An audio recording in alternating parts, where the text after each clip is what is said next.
Hello friends, welcome to cook with Sumitra. இன்றைக்கி வீடியோவில் தேங்காய் சேர்க்காத தண்ணி சட்னி எப்படி செய்யலாந்தாங்க பார்க்க போகிறோம். இந்த சட்னி ரொம்பவே ஈஸியாக செஞ்சிடலாம், டேஸ்ட்டும் சூப்பராக இருக்குங்க. வாங்க எப்படி செய்யலான்னு பார்க்கலாம். ஸ்டவ் ஆன் பண்ணிவிட்டு ஒரு கடாயை வச்சுக்கோங்க. கடாய் நல்லா சூடானதும் 2 ஸ்பூன் எண்ணெய் சேர்த்துக்கோங்க. 2 பெரிய வெங்காயம் கட் பண்ணி சேர்த்துக்கோங்க. இது கூடவே 4 பல் பூண்டு, காரத்திற்கேற்ப பச்சை மிளகாய் சேர்த்துக்கோங்க. நான் இன்றைக்கி 3 பச்சை மிளகாய் சேர்த்துக்கிறேங்க. சேர்த்துட்டு நல்லா வதக்கி விட்டுக்கோங்க. வெங்காயம் நல்லா பொன்னிறமாகணும்லாம் தேவையில்லைங்க, ஒரு கண்ணாடி பதத்துக்கு வதங்கினாலே போதும். மிதமான தீயிலே வச்சு நல்லா வதக்கி விட்டுக்கோங்க. இப்போ நல்லா வதங்கிடுச்சு. ஆறிட்டு ஒரு மிக்ஸி ஜாரில் சேர்த்துக்கோங்க. இப்போ இது கூடவே 4 ஸ்பூன் பொட்டுக்கடலை சேர்த்துக்கோங்க. தேவையான உப்பு சேர்த்துட்டு கொஞ்சமாக தண்ணி சேர்த்து நல்லா சட்னி பதத்துக்கு நல்லா அரைச்சி எடுத்து ஊற்றுக்கோங்க. ரொம்பவும் நைஸாக அரைச்சிடாதீங்க, லைட்டாக குறப்பாக இருக்க மாதிரி அரைச்சிக்கோங்க.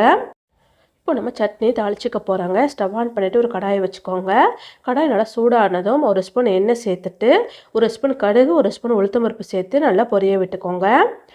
கடுகு உளுந்து நல்லா பொரிஞ்சதும் இது கூடவே 5 சின்ன வெங்காயம் நல்லா பொடியாக கட் பண்ணிவிட்டு சேர்த்துக்கோங்க. வெங்காயம் சேர்த்து தாளிக்கும் பொழுது சட்னி ரொம்ப சூப்பராக இருக்குங்க. வெங்காயம் நல்லா வதங்கினதும் இது கூடவே 2 காஞ்ச மிளகாய் கட் பண்ணி சேர்த்துக்கோங்க. கருவேப்பிலை சேர்த்துட்டு நல்லா வதக்க விட்டுக்கோங்க. கருவேப்பிலை நல்லா வதங்கினதும் 1/2 ஸ்பூன் பெருங்காயத்தூள் சேர்த்துட்டு வதக்கி விட்டுக்கோங்க. வதக்கி விட்ட பிறகு நம்ம ஏற்கனவே அரைச்சி வச்சுருக்கோம்ல சட்னியை சேர்த்துக்கோங்க. இப்போ ஸ்டவ் லோ ஃப்ளேமில் தாங்க இருக்கணும்.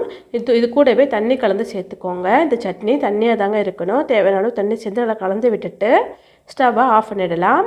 இன்னுமே தண்ணி வேணும் நம்ம சேர்த்துக்கலாங்க. நான் இன்னும் 1/2 கிளாஸ் அளவுக்கு தண்ணி சேர்த்துருக்கேங்க. தண்ணி சேர்த்துட்டு இந்த அளவுக்கு தண்ணியாக இருக்கணுங்க. கலந்து விட்டு ஸ்டவ் ஆஃப் பண்ணிவிடுங்க. அவ்வளோதான், ரொம்பவே சூப்பரான தண்ணி சட்னி ரெடி ஆகிடுச்சு.